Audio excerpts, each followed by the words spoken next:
नमस्ते। आशा की बैठकी में आपका स्वागत है। आज मैं भीष्म साहनी द्वारा लिखी कहानी चीफ की दावत सुना रही हूँ। यह कहानी 1956 में व्यंग्यात्मक शैली में लिखी गई है। तो सुनिए कहानी चीफ की दावत। आज मिस्टर श्यामनाथ के घर चीफ की दावत थी। श्यामनाथ और उनकी धर्मपत्नी को पसीना पोंछने की फुर्सत न थी। पत्नी ड्रेसिंग गाउन पहने, उलझे हुए बालों का जुड़ा बनाए, मुंह पर फैली हुई सुर्खी और पाउडर को मले, और मिस्टर श्यामनाथ सिगरेट पर सिगरेट फूंकते हुए चीज़ों की फहरिस्त हाथ में थामे एक कमरे से दूसरे कमरे में आ जा रहे थे। आखिर 5 बजते बजते तैयारी मुकम्मल होने लगी। कुर्सियाँ, मेज, तिपाहियाँ, नैपकिन, फूल सब बरामदे में पहुँच गए। ड्रिंक का इंतज़ाम बैठक में कर दिया गया।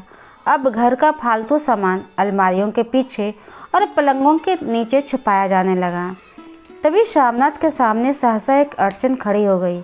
माँ का क्या होगा? इस बात को की ओर ना उनका ना उनकी कुशल गृहिणी का ध्यान गया था। मिस्टर श्यामनाथ श्रीमती की ओर घूमकर अंग्रेजी में बोले, माँ का क्या होगा? श्रीमती काम करते करते ठहर गई और थोड़ी देर सोचने के बाद बोली, इन्हें पिछवाड़े इनके सहेली के घर भेज दो। रात भर बेशक वहीं रहे, कल आ जाए। श्यामनाथ सिगरेट मुंह में रखे सिकुड़ी आंखों से श्रीमती के चेहरे की ओर देखते हुए पल भर सोचते रहे। फिर सिर हिलाकर बोले, नहीं, मैं नहीं चाहता कि उस बुढ़िया का आना जाना यहाँ फिर से शुरू हो। पहले ही बड़ी मुश्किल से बंद किया था। माँ से कहे कि जल्दी खाना खा के शाम को ही अपनी कोठरी में चली जाए। मेहमान कहीं 8 बजे आएंगे, इससे पहले ही अपने काम निपटा लें। सुझाव ठीक था, दोनों को पसंद आया। मगर फिर सहसा श्रीमती बोल उठी, जो वह सो गई और नींद में खर्राटे लेने लगी तो साथ ही तो बरामदा है जहाँ लोग खाना खाएंगे। तो इन्हें कह देंगे कि अंदर से दरवाज़ा बंद कर ले, बाहर से ताला लगा दूंगा। या माँ को कह देता हूँ कि अंदर जाए, सोए नहीं, बैठी रहे, और क्या। और जो सो गई तो डिनर का क्या मालूम कब तक चले। 11 बजे तक तो तुम ड्रिंक ही करते रहते हो। श्यामनाथ कुछ खींच उठे, हाथ झटकते हुए बोले, अच्छी भली है भाई के पास जा रही थी, तुमने ही खुद को अच्छा बनने के लिए बीच में टांग अड़ा दी। वाह, तुम माँ और बेटे की बातों में मैं क्यों बुरी बनूं? तुम जानो और वह जाने। मिस्टर श्यामनाथ चुप रहे। यह मौका बहस का न था, समस्या का हल ढूंढने का था। उन्होंने घूमकर माँ की कोठरी की ओर देखा। कोठरी का दरवाज़ा बरामदे में खुलता था। बरामदे की ओर देखते हुए झट से बोले, मैंने सोच लिया है, और उन्हीं कदमों माँ की कोठरी के बाहर जा खड़े हुए। माँ दीवार के साथ एक चौकी पर बैठी दुपट्टे में मुंह सिर लपेटे माला जप रही थी। सुबह से तैयारी होते देखती हुई माँ का भी दिल धड़क रहा था। बेटे के दफ्तर का बड़ा साहब घर पर आ रहा है, सारा काम सुविधे से चल जाए। माँ, आज तुम खाना जल्दी खा लेना, मेहमान लोग 7:30 बजे तक आ जाएंगे। माँ ने धीरे से मुंह पर से दुपट्टा हटाया, बेटे की ओर देखते हुए कहा, आज मुझे खाना नहीं है खाना है बेटा, तुम तो जानते हो मांस मछली बने तो मैं कुछ भी नहीं खाती। जैसे भी हो अपना काम निपटा लेना आज जल्दी से। अच्छा बेटा। और माँ, हम लोग पहले बैठक में बैठेंगे, उतनी देर तुम यहाँ बरामदे में बैठना, और जब हम यहाँ आए तो तुम गुसल खाने के रास्ते बैठक में चले जाना। माँ अवाक बेटे का चेहरा देखने लगी, फिर धीरे से बोली, अच्छा बेटा। और माँ, आज जल्दी सोना नहीं, तुम्हारी खर्राटों की आवाज़ दूर तक आती है। माँ लज्जित सी होकर बोली, क्या करूँ बेटा, मेरे बस की बात नहीं है। जब से बीमारी से उठी हूँ नाक से सांस नहीं ले पाती। मिस्टर श्यामनाथ ने इंतज़ाम तो कर दिया, फिर तो उनकी उधेड़ बूंद खत्म नहीं हुई। जो चीफ अचानक उधर आ निकले तो 8-10 मेहमान होंगे, देसी अफसर, उनकी स्त्रियां होंगी, कोई तो गुसल खाने की तरफ जा सकता है। क्षोभ और क्रोध में झुंझलाने लगे। एक कुर्सी को उठाकर बरामदे में कोठरी के बाहर रखते हुए बोले, आओ माँ, इस पर जरा बैठो तो। माँ माला संभालती पल्ला ठीक करती उठी और धीरे से कुर्सी पर आकर बैठ गई। यूँ नहीं माँ, टांगे ऊपर चढ़ाकर नहीं बैठते, यह खाट नहीं है। माँ ने टांगे नीचे उतार ली। और खुदा के वास्ते नंगे पाँव नहीं घूमना, नहीं वह खड़ाऊ पहनकर सामने आना। किसी दिन तुम्हारी वह खड़ा उठा कर मैं बाहर फेंक दूंगा। माँ चुप रही। कपड़े कौन से पहनोगी माँ? जो है वही पहनूंगी बेटा, जो कहो पहन लो। मिस्टर श्यामनाथ सिगरेट मुंह में रखे फिर अधमुखी आंखों से माँ की ओर देखने लगे और माँ के कपड़ों की सोचने लगे। श्यामनाथ हर बात में तरजीब चाहते थे, सब काम वो तरतीब से करना चाहते थे। घर का सब संचालन उनके हाथ में था। खुटियाँ कमरों में कहाँ लगाई जाए, बिस्तर कहाँ पर बिछे, किस रंग के पर्दे लगाए जाएं, श्रीमती जी कौन सी साड़ी पहने, मेज किस साइज की हो। श्यामनाथ को चिंता थी कि अगर चीफ का साक्षात माँ से हो गया तो कहीं लज्जित न होना पड़े। माँ को सिर से पाँव तक देखते हुए बोले, तुम सफ़ेद कमीज और सफ़ेद सलवार पहन लो। और देखो माँ, पहन के आओ तो ज़रा देखूँ ज़रा। माँ धीरे से उठी और अपनी कोठरी में कपड़े पहनने चली गईं। यह माँ का झमेला ही रहेगा। फिर उन्होंने अंग्रेजी में अपनी स्त्री से कहा, कोई ढंग की बात हो तो भी कोई कहे, अगर कहीं कोई उल्टी सीधी बात हो गई, चीफ को बुरा लगा तो सारा मज़ा जाता रहेगा। माँ सफ़ेद कमीज और सफ़ेद सलवार पहन कर बाहर निकली। छोटा सा कद, सफ़ेद कपड़ों में लिपटा, छोटा सा सूखा हुआ शरीर, धुंधली आँखें, केवल सिर के आधे झड़े हुए बाल पल्ले की ओट में छिप गए थे। पहले से कुछ कम ही कुरूप नज़र आ रही थी। चलो ठीक है, कोई चूड़ियाँ उड़ियाँ हो तो वह भी पहन लो, कोई हर्ज नहीं। चूड़ियाँ कहाँ से लाऊं बेटा? तुम जानते हो सब जेवर तुम्हारी पढ़ाई में बिक गए। यह वाक्य श्यामनाथ को तीर की तरह लगा। तिनक कर बोले, यह कौन सा राग छेड़ दिया माँ? सीधा कह दो ना, नहीं है जेवर, बस। इससे पढ़ाई बढ़ाई का क्या बात ताल्लुक़ है? जो जेवर बिका तो कुछ बनकर ही तो आया हूँ। मेरा लड़ुआ तो नहीं लौट आया, जितना दिया था उसे दुगना ले लेना। मेरी जीभ जल जाए बेटा जो तुमसे जेवर लूँगी। मेरे मुंह से तो यूं ही निकल गया, जो होते तो क्या लाख बार पहनती। 5:30 बज चुके थे। अभी मिस्टर श्यामनाथ को खुद भी नहा धोकर तैयार होना था।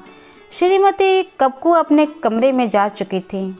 एक बार फिर माँ को हिदायत देते गए, माँ रोज़ की तरह गुमसुम बन के यहाँ नहीं बैठी रहना। अगर साहब इधर आ निकले और कोई बात पूछे तो ठीक तरह से बात का जवाब देना। मैं ना पढ़ी लिखी बेटा, मैं क्या बात करूँगी, तुम कह देना माँ अनपढ़ है, कुछ जानती समझती नहीं, वह नहीं पूछेगा। 7 बजते बजते माँ का दिल धक धक करने लगा। अगर चीफ सामने आ गया और उसने कुछ पूछा तो वह क्या जवाब देगी? अंग्रेज को तो दूर से ही देखकर घबरा उठती है, और यह तो अमेरिकी है, ना मालूम क्या पूछे, मैं क्या कहूँगी। माँ का जी चाहा कि चुपचाप पिछवाड़े विधवा सहेली के घर चले जाए, मगर बेटे के हुक्म को कैसे टाल सकती थी।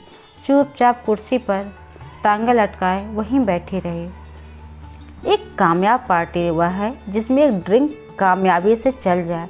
श्यामनाथ की पार्टी सफलता के शिखर चूमने लगी। वार्तालाप उसी रॉ में बह रहा था जिस रॉ में गिलास भरे जा रहे थे। कहीं कोई रुकावट नहीं थी, कोई अड़चन न थी। साहब को विस्की पसंद आई थी, मेम साहब को पर्दे पसंद आए थे, सोफ़ा कवर का डिज़ाइन पसंद आया था, कमरे की सजावट पसंद आई थी। इससे बढ़कर और क्या चाहिए। साहब तो ड्रिंक के दूसरे दौर में ही चुटकुले और कहानियाँ कहने लग गए थे। दफ्तर में जितना रोब रखते थे, यहाँ पर उतने ही दोस्त परवर हो रहे थे। और उनकी स्त्री काला गाउन पहने, गले में सफ़ेद मोतियों का हार, सेंट और पाउडर की महक से ओत प्रोत कमरे में बैठी सभी देसी स्त्रियों के आराधना का केंद्र बनी हुई थी। बात बात पर हंसती, बात बात पर सिर हिलाती, और श्यामनाथ की स्त्री से तो ऐसी बातें कर रही थी जैसे उनकी पुरानी सहेली हो। और इसी रो में पीते पिलाते 10:30 बज गए। वक्त गुजरते पता ही न चला। आखिर सब लोग अपने अपने गिलासों में से आखिरी घूंट पीकर खाना खाने के लिए उठे और बैठक के बाहर निकले। आगे आगे श्यामनाथ, रास्ता दिखाते हुए पीछे चीफ और दूसरे मेहमान। बरामदे में पहुंचते ही श्यामनाथ सहसा ठिठक गए। जो दृश्य उन्होंने देखा उससे उनकी टांगें लड़खड़ा गई और क्षण भर में सारा नशा हिरन होने लगा। बरामदे में एन कोठरी के बाहर माँ अपनी कुर्सी पर ज्यों की त्यों बैठी थी, मगर दोनों पाँव कुर्सी की सीट पर रखे हुए थी और सिर दाएं से बाएं बाएं से दाएं झूल रहा था और मुंह में से लगातार गहरे खर्राटों की आवाज़ें आ रही थी। जब सिर कुछ देर के लिए टेढ़ा होकर एक तरफ को थम जाता तो खर्राटे और भी गहरी हो उठते, और फिर जब झटके से नींद टूटती तो सिर फिर दाएं से बाएं झूलने लगता। पल्ला सिर पर से खिसक आया था और माँ के झरे हुए बाल आधे गंजे सिर पर अस्त व्यस्त बिखर रहे थे। देखते ही श्यामनाथ क्रुद्ध हो उठे। जी चाह कि माँ को धक्का देकर उठा दे और उन्हें कोठरी में धकेल दे, मगर ऐसा करना संभव न था। चीफ और बाकी मेहमान पास खड़े थे। माँ को देखते ही देसी स्त्रियों की अफसरों की कुछ स्त्रियां हंस दीं और इतने में चीफ ने धीरे से कहा, पुअर डियर। माँ हड़बड़ा के उठ बैठी। सामने खड़े इतने लोगों को देखकर ऐसे घबराएंगे कुछ कहते न बना। झट से पल्ला सिर पर रखती हुई खड़ी हो गई और ज़मीन को देखने लगी। उनके पाँव लड़खड़ा रहे थे, हाथों की उंगलियां थर थर काँप रही थी। माँ, तुम जाके सो जाओ। तुम क्यों इतनी देर तक जाग रही थी? और खिसियाई हुई नज़रों से श्यामनाथ चीफ की मुंह की ओर देखने लगे। चीफ के चेहरे पर मुस्कुराहट थी। वहीं पर खड़े खड़े बोले, नमस्ते। माँ ने झिझकते हुए अपने में समेटते हुए दोनों हाथ जोड़े, मगर एक हाथ दुपट्टे के अंदर माला को पकड़े हुए था, दूसरा बाहर। ठीक तरह से नमस्ते भी ना कर पाई। श्यामनाथ इस पर भी खिन्न हो उठे। इतने में चीफ ने अपना दायां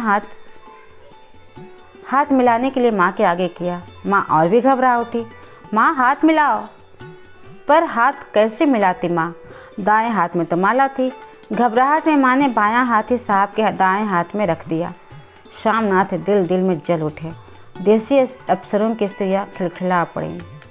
यूँ नहीं माँ, तुम तो जानती हो दायां हाथ मिलाया जाता है, दाएं हाथ मिलाओ।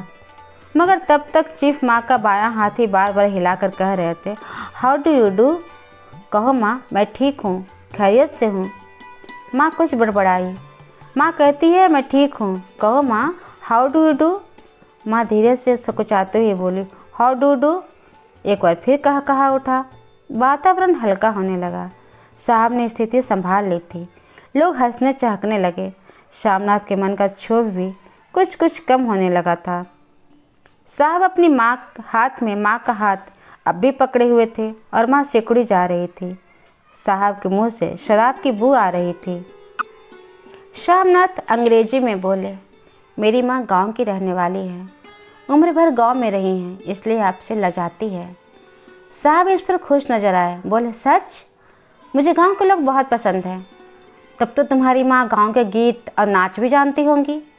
चीफ खुशी से सिर हिलाते हुए माँ को टकटकी बांधे देखने लगे।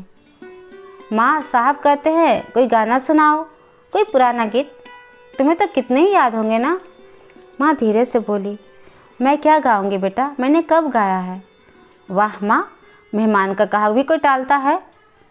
साहब ने इतने रीस से कहा है, नहीं गाओगी तो साहब बुरा मानेंगे। मैं क्या गाऊं बेटा, मुझे क्या आता है। वाह, कोई बढ़िया टप्पे सुना दो, दो पत्तर अनारा दे। देसी अफसर उनके स्त्रियों ने सुझाव पर तालियां पीटी। माँ कभी दीन दृष्टि से बेटे का चेहरा देखती, कभी पास खड़ी बहू के चेहरे को। इतने में बेटे ने गंभीर आदेश भरे लहजे में कहा, माँ। इसके बाद हाँ या ना का सवाल ही नहीं उठता था। माँ बैठ गई और छीन दुर्बल लरजती आवाज़ में एक पुराना विवाह गीत गाने लगी। हरिया मी माए, हरिया नी माए, हरिया नी माए, हरिया नी बहने, हरिया तिभागी भरिया है। देसी स्त्रियाँ खिलखिला के हंस उठी। 3 पंक्तियाँ गा के माँ चुप हो गई। बरामदा तालियों से गूंज उठा। साहब तालियां पिटना बंद ही ना करते थे। श्यामनाथ की खींच प्रसन्नता और गर्व में बदल उठी थी। माँ ने पार्टी में नया रंग भर दिया था। तालियां थमने पर साहब बोले, पंजाब के गांवों की दस्तकारी क्या है। श्यामनाथ खुशी में झूम रहे थे। बोले, ओ बहुत कुछ है साहब, मैं आपको एक सेट उन चीज़ों का भेंट करूँगा, आप उन्हें देखकर खुश होंगे। मगर साहब ने सिर हिलाकर अंग्रेजी में फिर पूछा, नहीं नहीं, मैं दुकानों की चीज़ नहीं मांगता। पंजाबियों के घरे में क्या बनता है, औरतें खुद क्या बनाती हैं। श्यामनाथ कुछ सोचते हुए बोले, लड़कियां गुड़िया बनाती है और औरतें फुलकारियां बनाती है। फुलकारी क्या? श्यामनाथ फुलकारी का मतलब समझाने की असफल चेष्टा करने के बाद माँ को बोले, क्यों माँ, कोई पुरानी फुलकारी घर में है? माँ चुपचाप अंदर गई और अपनी पुरानी फुलकारी उठा लाई। साहब बड़ी रुचि से फुलकारी देखने लगे। पुरानी फुलकारी थी, जगह जगह से उसके धागे टूट रहे थे और कपड़ा फटने लगा था। साहब की रुचि को देखकर श्यामनाथ बोले, यह फटी हुई है साहब, मैं आपको नई बनवा दूंगा। माँ बना देगी। क्यों माँ, साहब को फुलकारी बहुत पसंद है, आप उन्हें ऐसे ही फुलकारी बना के दोगी ना? माँ चुप रही, फिर डरते डरते धीरे से बोली, अब मेरी नज़र कहाँ है बेटा, बुढ़ी आंखें क्या देखेगी। मगर माँ का वाक्य बीच में ही तोड़ते हुए श्यामनाथ साहब को बोले, वह ज़रूर बना देंगी, आप उसे देखकर बहुत खुश होंगे। साहब ने सिर हिलाया, धन्यवाद किया और हल्के हल्के झूमते हुए खाने की मेज की ओर बढ़ गए। बाकी मेहमान भी उनके पीछे पीछे हो लिए। जब मेहमान उठ गए और माँ पर से सबकी निगाहें हट गई तो माँ धीरे से कुर्सी पर से उठी और सबसे नज़रें बचाती हुई अपनी कोठरी में चली गई। कोठरी में बैठने की देर थी कि आँखों में छल छल आंसू बहने लगे। वह दुपट्टे से बार बार उन्हें पोंछती, पर वह बार बार उमड़ आते, जैसे बरसों का बांध तोड़कर उमड़ आए हों। माँ ने बहुत तरह दिल को समझाया, हाथ जोड़े, भगवान का नाम लिया, बेटे के चिरायु होने की प्रार्थना की, बार बार आंखें बंद की, मगर आंसू बरसात के पानी की तरह जैसे थमने में ही ना आते थे। आधी रात का वक्त होगा। मेहमान खाना खाकर एक एक करके जा चुके थे। माँ दीवार से सटकर बैठी आंखें फाड़े दीवार को देखे जा रही थी। घर के वातावरण में तनाव ढीला पड़ चुका था। मोहल्ले की निस्वतता श्यामनाथ के घर पर भी छा चुकी थी। केवल रसोई में प्लेटों की खनकने की आवाज़ आ रही थी। तभी सहसा माँ की कोठरी का दरवाज़ा जोर से खटकने लगा। माँ, दरवाज़ा खोलो। माँ का दिल बैठ गया, हड़बड़ाहट करके उठी। क्या मुझसे फिर कोई भूल हो गई? माँ कितनी देर से अपने आप को कोस रही थी कि क्यों उन्हें नींद आ गई, क्यों वह उन्हें लगी। अगर वो ना सोती, खर्राटा ना लेती तो क्या हो जाता, उसे नींद आ ही क्यों गई थी? क्या बेटे ने अभी तक उसको क्षमा नहीं किया? माँ उठी और कांपते हाथों से दरवाज़ा खोल दिया। दरवाज़ा खोलते ही श्यामनाथ झूमते हुए आगे बढ़ आए और माँ को आलिंगन में भर लिया। ओ अम्मी, अम्मी, तुमने तो आज रंग ला दिया, साहब तुमसे बहुत खुश हुए, क्या कहूँ अम्मी, अम्मी। माँ की छोटी सी काया सिमट कर बेटे से आलिंगन में छिप गई। माँ की आंखों में फिर आंसू आ गए। उन्हें पोंछते हुए धीरे से बोली, बेटा तुम मुझे हरिद्वार भेज दो, मैं कब से कह रही हूँ। श्यामनाथ का झूमना सहसा बंद हो गया। उनके पेशानी पर फिर तनाव के बाल पड़ने लगे। उनकी बाहें माँ के शरीर से हट गई। क्या कहा माँ, यह कौन सा राग तुमने फिर छेड़ दिया? श्यामनाथ का क्रोध फिर बढ़ने लगा। बोलते गए, तुम मुझे बदनाम करना चाहती हो ताकि दुनिया कहे कि बेटा माँ को अपने पास नहीं रख सकता। नहीं बेटा, अब तुम अपनी बहू के साथ जैसा मन चाहे रहो। मैंने अपना ख्वाब पहन लिया, अब यहाँ क्या करूँगी। जो थोड़े दिन जिंदगानी के बाकी हैं, भगवान का नाम लूँगी। तुम मुझे हरिद्वार भेज दो बस। वाह, तुम चले जाओगी तो फुलकारी कौन बनाएगा? साहब से तुम्हारे सामने ही तो फुलकारी देने का इकरार किया है। मेरी आंखें अब नहीं है बेटा जो फुलकारी बना सको। तुम कहीं और से बनवा लो, बनी बनाई ले लो। माँ, तुम मुझे धोखा दे के यूँ चली जाओगी, मेरा बनता काम बिगाड़ोगी। जानती नहीं, साहब खुश होगा तो मुझे तरक्की मिलेगी। माँ चुप हो गई, फिर बेटे के मुंह की ओर देखते हुए बोली, क्या तेरी तरक्की होगी? क्या साहब तेरी तरक्की कर देगा? क्या उसने कुछ कहा है? कहा नहीं, मगर देखती नहीं कितना खुश गया है। कहता था जब तेरी माँ फुलकारी बनाना शुरू करेगी तो मैं देखने आऊँगा कि कैसे बनाती है।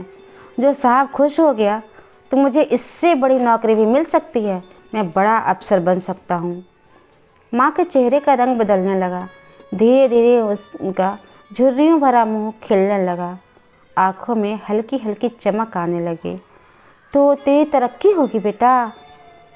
तरक्की यूँ नहीं हो जाती है माँ, साहब को खुश करना होता है। उन्हें खुश करूँगा तो वह कुछ करेगा, वरना उसे खिदमत करने वाले और भी बहुत हैं। तो मैं बना दूँगी बेटा, जैसे बन पड़ेगा बना दूँगी। और माँ दिल ही दिल में फिर बेटे के उज्जवल भविष्य की कामनाएं करने लगी। और मिस्टर श्यामनाथ, अब सो जा माँ, कहते हुए तनिक लड़खड़ाते हुए अपने कमरे की ओर घूम गए। इतिश्री। उम्मीद है आपको यह कहानी पसंद आई होगी। ऐसे ही और भी कहानियाँ सुनने के लिए कृपया हमारे चैनल को सब्सक्राइब करें, लाइक करें, शेयर करें, कमेंट करें। और आप किस तरह की कहानियाँ सुनना पसंद करेंगे? आपको कैसी कहानियाँ चाहिए? आपकी पसंद क्या है? कृपया कमेंट बॉक्स में ज़रूर लिखें। यह कहानी आपको कैसी लगी यह भी लिखें। सब्सक्राइब ज़रूर करें। धन्यवाद।